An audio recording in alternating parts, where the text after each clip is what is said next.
Tenemos adelante una conferencia llamada El Principio Regulador y la Confesionalidad. Ahora es un tema muy técnico, lo aceptamos, porque está presuponiendo de entrada varias cosas, como que creemos en la confesionalidad de una iglesia.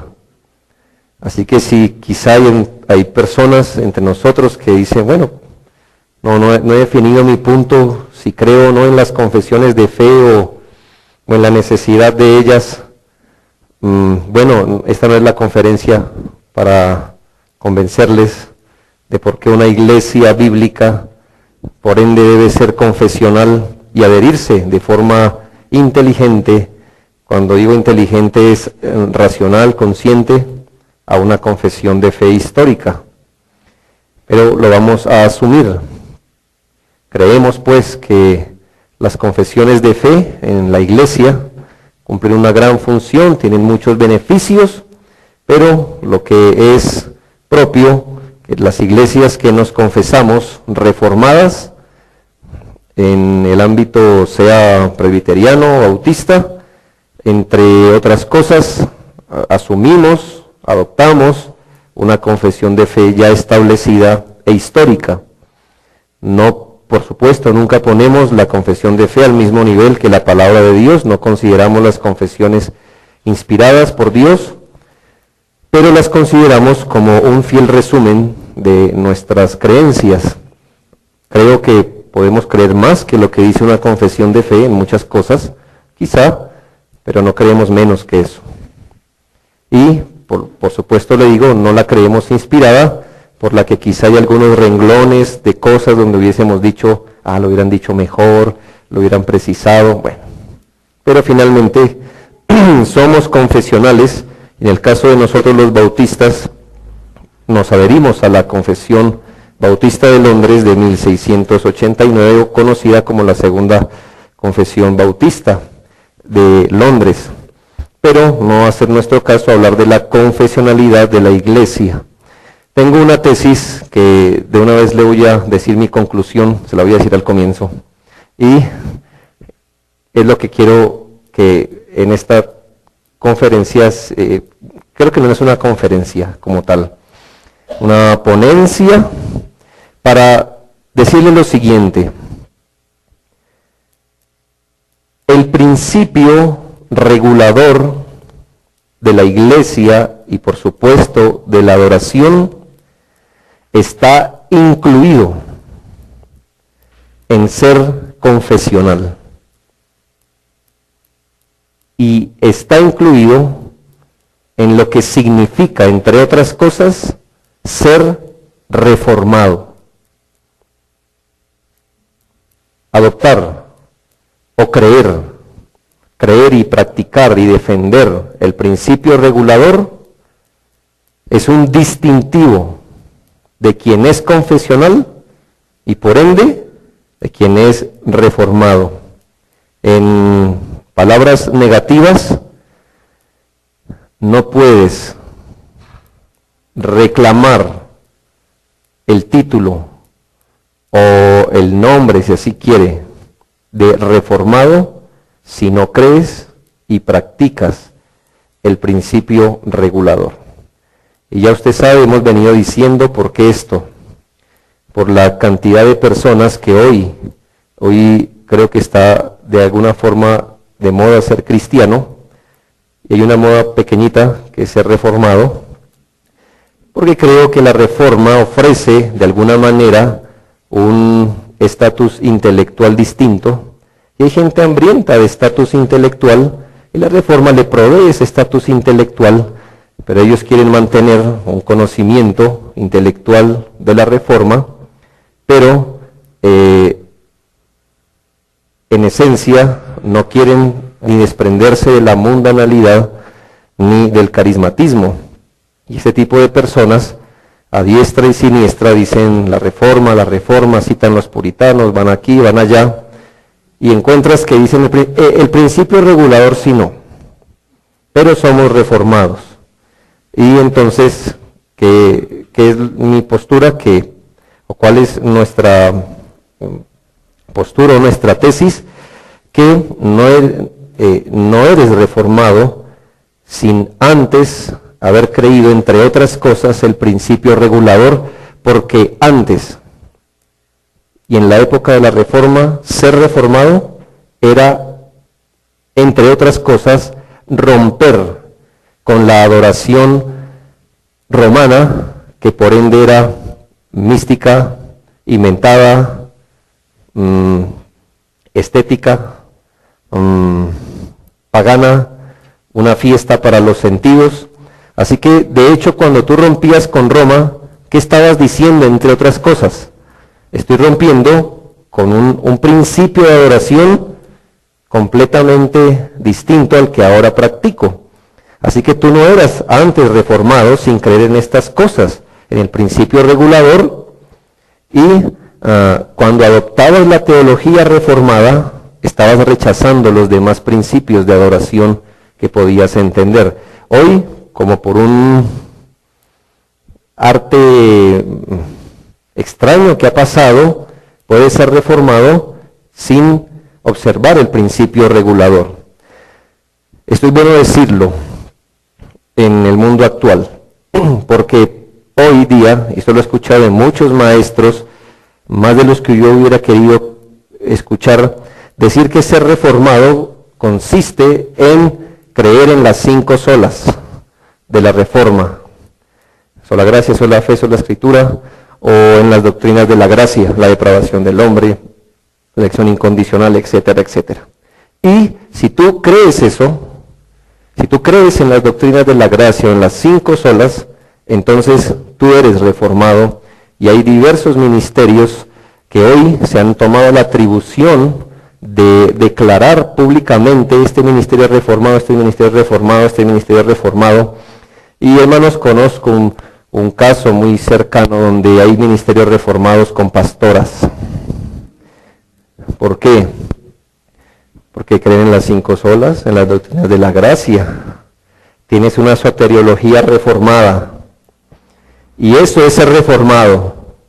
Es decir, si crees en salvación, lo que la Reforma entendió y como la explicó, todo en adelante queda santificado, porque lo que tiene que ver con soteriología, según ellos, es esencial. Del resto, tú puedes ser selectivo. Un hombre sin pena de un ministerio muy proclamado hoy en internet, que habla por los reformados, una coalición muy conocida.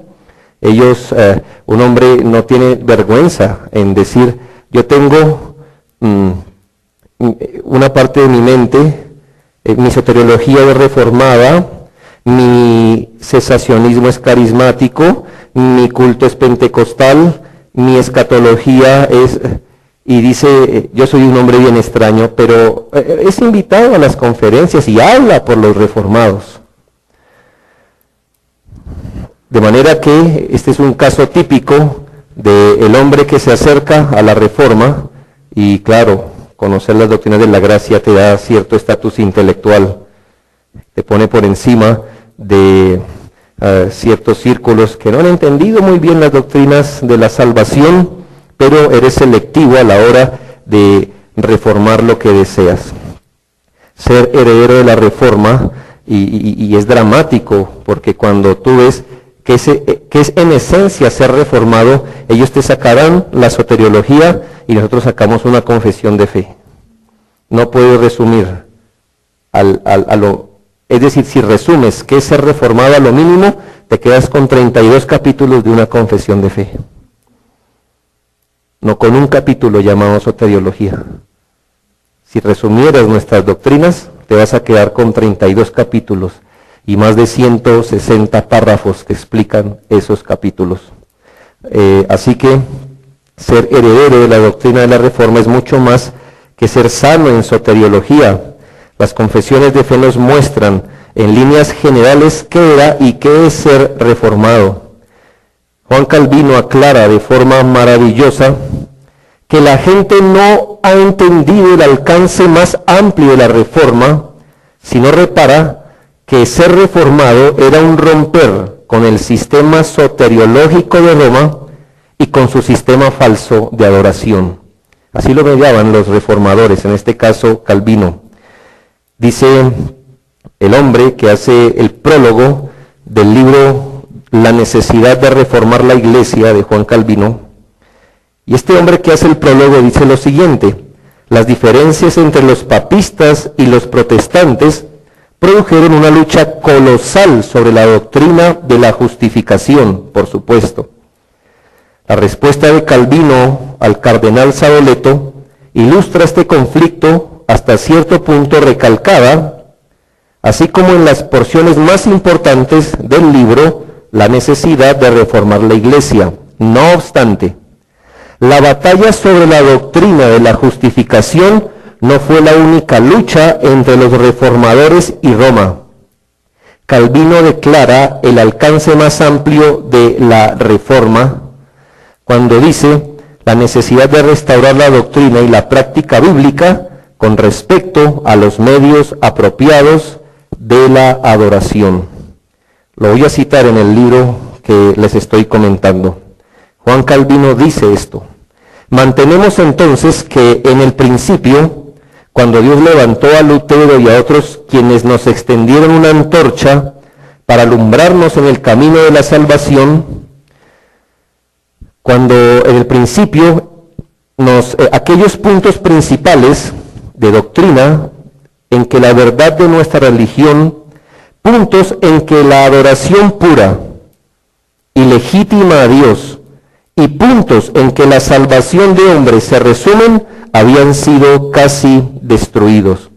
Si se pregunta entonces, ¿por qué cosas principalmente la religión cristiana tiene una existencia firme entre nosotros y mantiene su verdad?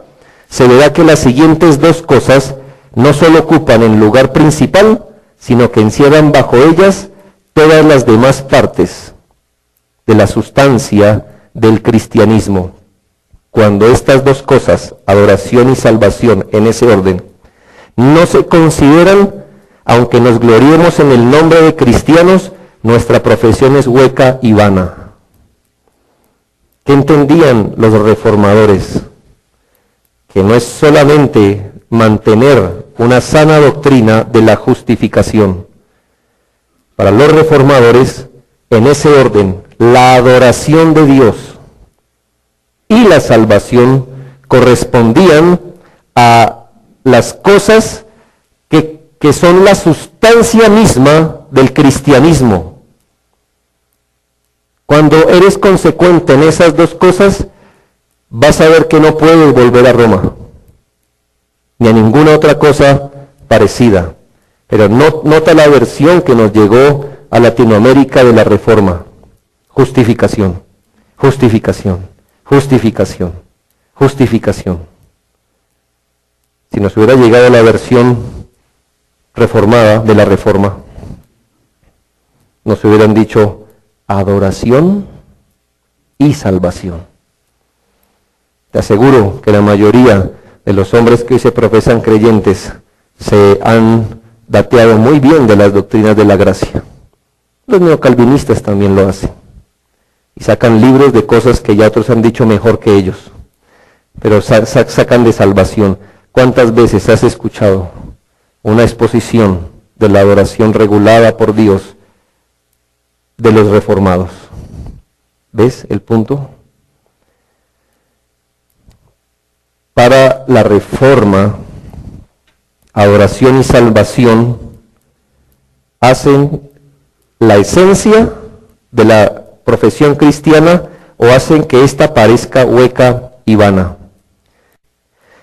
Además, Calvino sigue diciendo: la regla que distingue entre una adoración pura y una adoración corrupta se aplica universalmente, a fin de que no adoptemos ningún artificio o invención que nos parezca apropiada, sino atender a los mandatos de aquel que solo tiene derecho en prescribir esta adoración. Si notas que él no usó la palabra principio regulador, pero ¿qué está diciendo? Que la adoración verdadera es solo la que Dios ha prescrito por su palabra.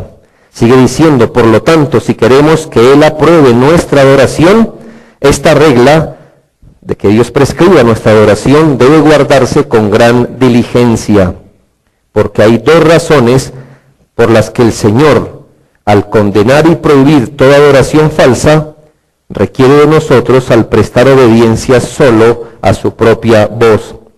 Y Él termina diciendo, sé cuán difícil es persuadir al mundo que Dios desaprueba toda manera de adoración que Él no ha establecido explícitamente en su palabra. No ha dicho principio regulador, pero ¿qué es lo que enseñó Juan Calvino? El principio que regula la adoración. Es extraño ver calvinistas que no creen esto, ¿entiendes? Reformados que no creen esto. El reformador habla de cuando desechamos lo prescrito por Dios para la adoración, nos desviamos tras nuestras propias invenciones y le ofrecemos una adoración fabricada por el atrevimiento humano, que sin importar cuánto nos agrade, ante sus ojos es solo una vana ridiculez. Antes bien, es además vileza y corrupción. Esto habla la Reforma.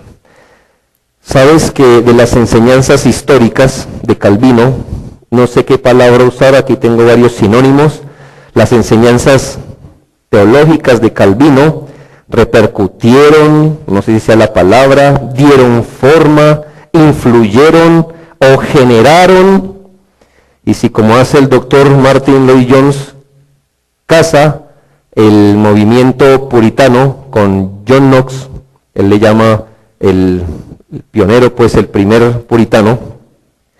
Entonces, si es como él dice, que el calvinismo generó el movimiento puritano, cualquiera que sea la palabra, el punto es que la teología puritana hizo un gran aporte para el mundo. ¿Qué hace la teología puritana? En breve, Dios los ha usado para hacer las mejores definiciones y quizá más precisas en cuanto a cómo se entendió el cristianismo, las doctrinas bíblicas en su tiempo. Recuerdo que el nombre puritano posiblemente fue un nombre despectivo que se les dio a ese grupo de hombres que querían reformar o purificar la iglesia anglicana, pero así se quedaron el movimiento puritano. ¿Cuál ha sido uno de sus mayores aportes? Que fue un grupo extenso de puritanos por varios años, los que reunidos dieron a luz la Confesión de Fe de Westminster. Y fue otro grupo de hombres similares, los que estudiando, progresando, recopilando, dieron a luz la Confesión de Fe de 1689. Así que mira la conexión que estoy tratando de hacer. Está Calvino, él cree en el principio regulador, tiene hijos, llamémosle teológicamente hablando, en el movimiento puritano.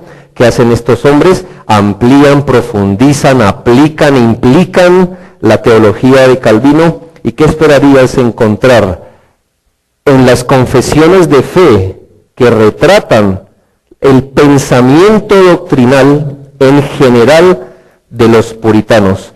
Pues vas a encontrar exactamente lo mismo. Si hablamos de nuestra confesión de fe, escucha lo que ellos dicen en la confesión de fe en el primer capítulo, en el primer párrafo. La Sagrada Escritura constituye la única regla suficiente, segura e infalible de todo conocimiento, obediencia y fe salvadores. Aunque la luz de la naturaleza y las obras de creación y providencia manifiestan de tal manera la bondad, sabiduría, poder de Dios que dejan a los hombres sin excusa, no obstante, no son suficientes para dar el conocimiento de Dios y de su voluntad que es necesario para salvación. Están echando el fundamento de lo que creen de la palabra de Dios. Y además, en el párrafo 6 del capítulo 1 dicen: todo el consejo de Dios tocante a todas las cosas necesarias para su propia gloria, la salvación del hombre, la fe y la vida, está expresamente expuesto o necesariamente contenido en las Escrituras, a las cuales nada en ningún momento ha de añadirse, ni por nueva revelación del Espíritu, ni por las tradiciones de los hombres. Sin embargo, reconocemos que la iluminación interna del Espíritu de Dios es necesaria para un entendimiento salvador de las cosas reveladas en la palabra, y que hay algunas circunstancias tocantes a la adoración de Dios y al gobierno de la Iglesia, comunes a las acciones y sociedades humanas, que han de determinarse conforme a la luz de la naturaleza y de la providencia cristiana, según las normas generales de la palabra, que han de guardarse siempre. Además dice la confesión de fe en el capítulo 2, párrafo 2, todo lo tocante a la adoración a Dios. En el capítulo 14, párrafo 1, cuáles son los elementos de la adoración a Dios. Pero quizá sea el capítulo 22, donde dice: el modo aceptable de adorar al verdadero Dios fue instituido por él mismo, y está de tal manera limitado por su propia voluntad revelada, que no se debe adorar a Dios conforme a las imaginaciones e invenciones de los hombres o a las sugerencias de Satanás, ni bajo ninguna representación visible, ni en ningún otro modo no prescrito en las Escrituras. ¿Qué es lo que te quiero decir, hermano? Que ser reformado esencialmente es adoptar el principio regulador, entre otras cosas. No hay una división, no es un razonamiento distinto. ¿Crees en que la palabra de Dios es suficiente? Sí, creo. ¿Crees que hay un Dios al cual debe ser adorado? Sí, creemos. Entonces vas a creer que ese Dios que debe ser adorado inspiró las Escrituras y nos dijo todo lo que deberíamos saber, incluyendo la adoración, y que adorarlo mal es caer en las invenciones de los hombres. ¿Quieres saber qué es reformado, entre otras cosas?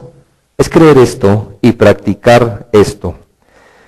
Por supuesto que para algunos es dar un estatus de historicidad en su iglesia. Estoy casi cansado de ver en internet cada iglesia diciendo: nos adherimos a la confesión tal, nos adherimos a la confesión tal, y entonces cuando tú miras esa presentación en un portal, tú dices: me interesa ver. Transmisión del culto de adoración. No estamos de acuerdo mucho, pero miremos. No hay principio regulador de la adoración. Entonces, ¿qué te ufanas de decir nos adherimos a la confesión de fe? Sé sincero, sé honesto y di: somos una versión mejorada del carismatismo. Hay un librito, un resumen de un librito en inglés, se llama Adoración Evangélica, dispuesto para que cualquier hermano que entienda inglés lo traduzca. Son 31 páginas. ¿Qué aporte haría al cuerpo de Cristo si traduce 31 páginas y nos ayuda a entender cómo este puritano en 1648 creía? Comentando lo que pasó con los hijos de Aarón, Nadab y Abiú, él escribe: en este texto veo 3 puntos esenciales. 1, que al adorar a Dios nos acercamos a Él. 2, que cuando nos acercamos a Dios debemos tener cuidado que santifiquemos su nombre. Y 3, que si no santificamos el nombre de Dios en nuestro acercamiento a Él, ciertamente Dios santificará su propio nombre sobre nosotros. Y desarrolla la idea. Dice él: no solo me propongo en general mostrarte cómo debes santificar el nombre de Dios en la adoración, sino también en los actos particulares de adoración, como la santificación de su nombre en la oración, al recibir el sacramento, al oír su palabra, o en las varias partes principales de la adoración, cómo su nombre debe ser santificado. En todo esto te acercas a Dios, y por eso he puesto mis pensamientos en esto. En la adoración a Dios no debe haber nada ofrecido a Él, sino lo que ha ordenado. Cualquier cosa con la que nos involucremos, la adoración de Dios debe ser sobre lo que tenemos una orden en la palabra de Dios. Este discurso de Moisés está en el contexto del juicio de Dios sobre los hijos de Aarón por ofrecer fuego extraño.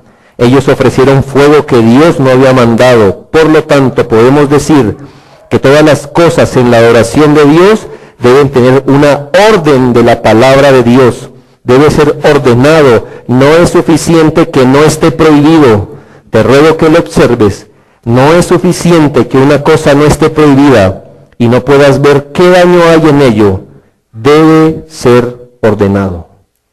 Ese es el pensamiento puritano, reformado de la adoración. Quizá hayas escuchado al señor William Ames. Él escribió un tratado.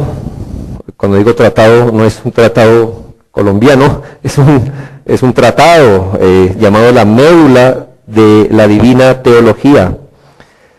Hay un ministerio que lo tradujo al español.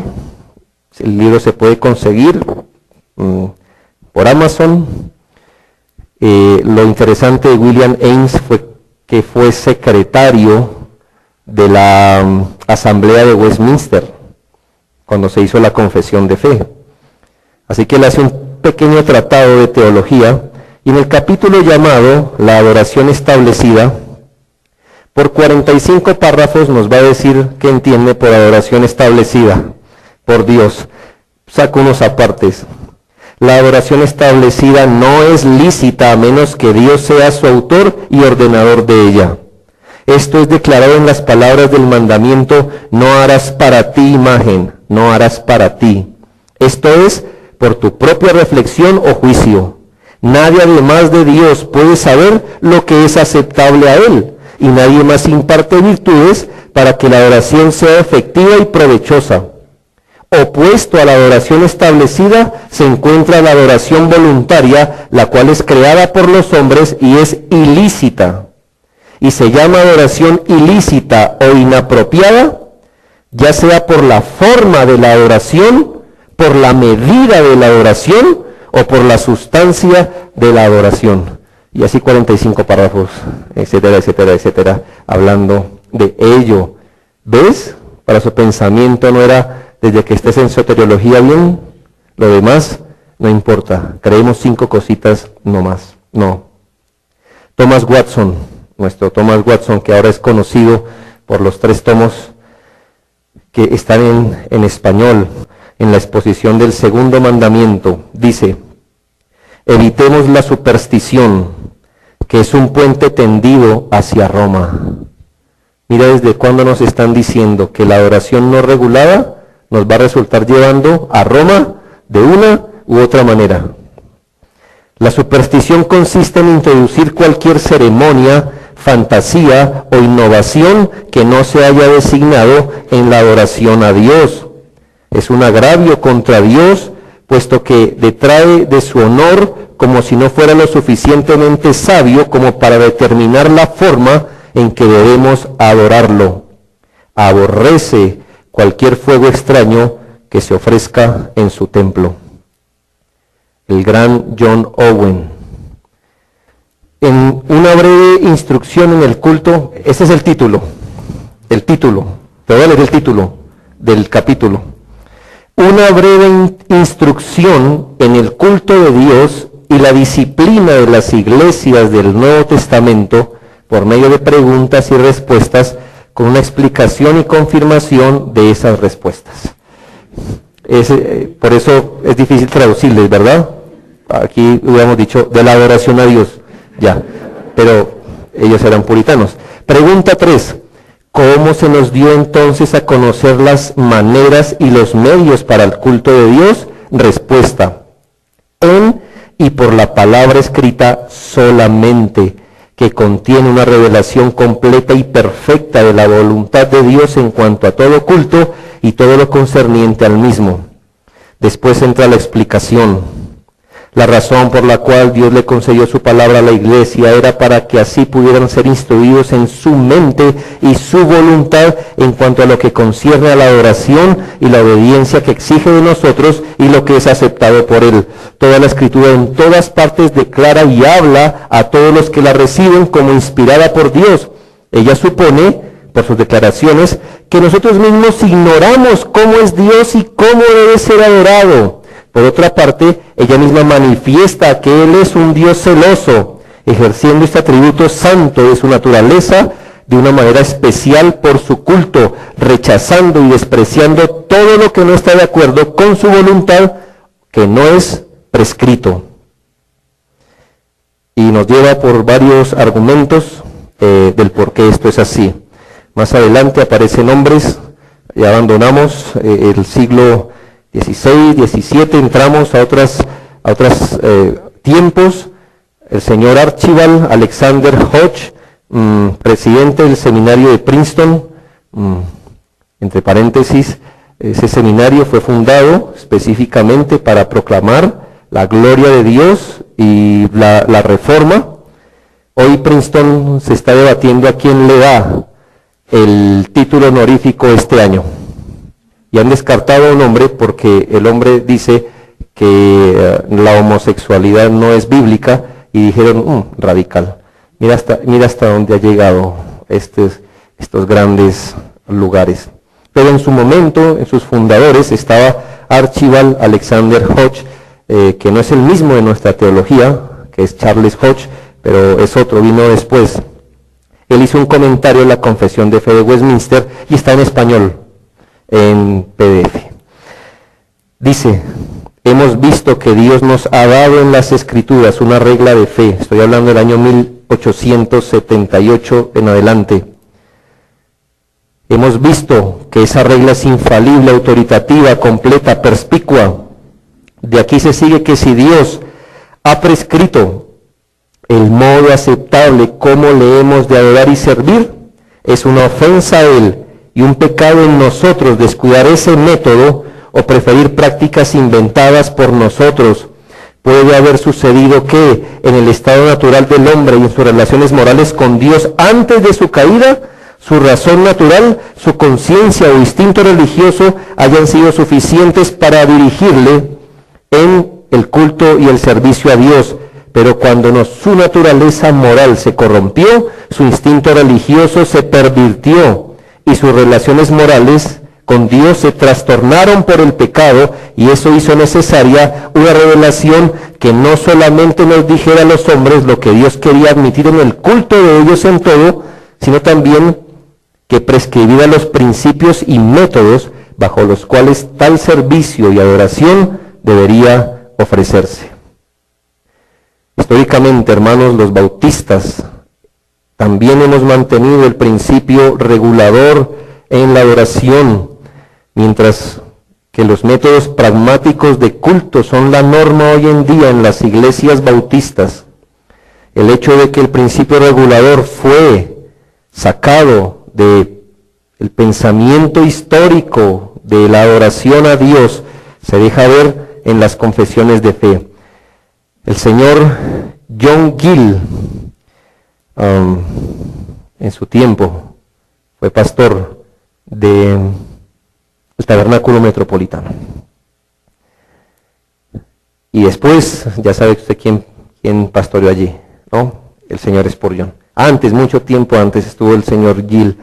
Y en un folleto titulado Razones del desacuerdo para la separación de la Iglesia de Inglaterra. Te recuerdo que hubo un grupo de pastores que se separaron de la Iglesia anglicana, de la Iglesia estatal, los famosos separatistas, ¿no? Dijeron, eso está pervertido, su culto está pervertido y otras cosas, y se separaron, y esos son los famosos separatistas. Bueno, él dijo, razones del desacuerdo para la separación de la Iglesia de Inglaterra. Y él criticó lo que vio como puntos no bíblicos en la administración inadecuada de la cena del Señor, del bautismo, de la señal de la cruz que hacían los anglicanos, de la práctica del bautismo infantil, que tampoco está prescrita en las Sagradas Escrituras. El sistema no bíblico del gobierno de la iglesia, él se opuso al uso de vestiduras litúrgicas para el culto. El pastor nos acaba de decir, adoración estética. ¿Ellos qué pensaban? Hay que hacer unas vestiduras, y no está hablando de la iglesia romana, de la iglesia anglicana, vestiduras ejemplares y cosas así, y estos hombres de Dios bautistas dijeron, eso no está prescrito. En palabras de John Gill, esto no se encarga a la iglesia en ninguna parte de la palabra de Dios. Estuvieron dispuestos a romper con su tradición por decir, eso no está prescrito. Benjamín Kitch, otro bautista del siglo XVII, tuvo mucho que decir del culto público. Debes saber que este separatista inglés también firmó o suscribió la original Confesión Bautista de 1689. No aparece esa historia en nuestras confesiones de fe, lamentablemente, pero él fue uno de los que firmó. Allí está el trabajo de Benjamín Kitch. Este hombre fue el primero en introducir himnos inspirados en la Biblia en el culto corporativo. Antes, ya sabes, antes ibas a una iglesia romana y ¿quién es el único que canta y ora y todo? El sacerdote. Y fue este hombre bautista que dijo, es la iglesia la que debe cantar. Compongamos himnos al Señor para que la iglesia cante. Mira que tú y yo asumimos cosas que antes no pasaban. Es nuestra bendición tener ese privilegio en algún tiempo que se había perdido. John L. Dagg fue uno de los primeros teólogos, escritores entre los bautistas del sur. Ya vamos llegando a esta época, ¿no? 1850. Él escribió 2 tomos, Manual de Orden de la Iglesia y el Manual de Teología. Dagg nunca usó el nombre principio regulador, pero en sus tomos, Dagg escribe, el culto público debería incluir oraciones, cantos de alabanza, la lectura y el exponer la palabra de Dios. ¿Qué hacían ellos? Volver al mismo asunto, etcétera, etcétera. Yo no lo quiero aburrir, hermano, con tantas cosas. Solo quería mostrarle en esta conferencia la tesis del comienzo. Ser reformado incluye, entre otras cosas, creer en el principio regulador de la iglesia y de la adoración. ¿No sería un buen desafío para nuestras iglesias? Mi conclusión es la siguiente: la confesionalidad incluye la adhesión a tal principio. La gente puede ser libre, aunque responsable ante Dios, de creer o no la doctrina bíblica del principio regulador. Y espero que tú te vayas de este lugar viendo que la doctrina del principio regulador es bíblica. Por eso hasta la última estamos citando las confesiones de fe y los hombres de Dios. Pero para la buena conciencia, para que no haya más confusión doctrinal, para la honestidad delante de Dios, si no crees en el principio regulador, no digas que eres reformado. Nuestra confesión es un documento puritano, Confesión de Londres. Por lo tanto, el modelo para nuestras iglesias es puritano. Diferentes modelos abundan, pero los rechazamos como una violación flagrante al principio regulador del culto. Desviarse, y esto lo estoy tomando de una declaración moderna de los años 90, de un grupo de bautistas, dice, desviarse de la confesión en este punto y adherirse a otra creencia en el punto del principio regulador sería abrazar una ética diferente, sería expugnar doctrinas como la suficiencia de la Escritura, la sola Escritura, la doctrina de la autoridad de Cristo, la doctrina de la libertad de conciencia, la doctrina de la depravación total del hombre. Mira lo que niegas cuando dices no creo en el principio regulador. Así que el principio regulador de la adoración es una parte no negociable de nuestra teología.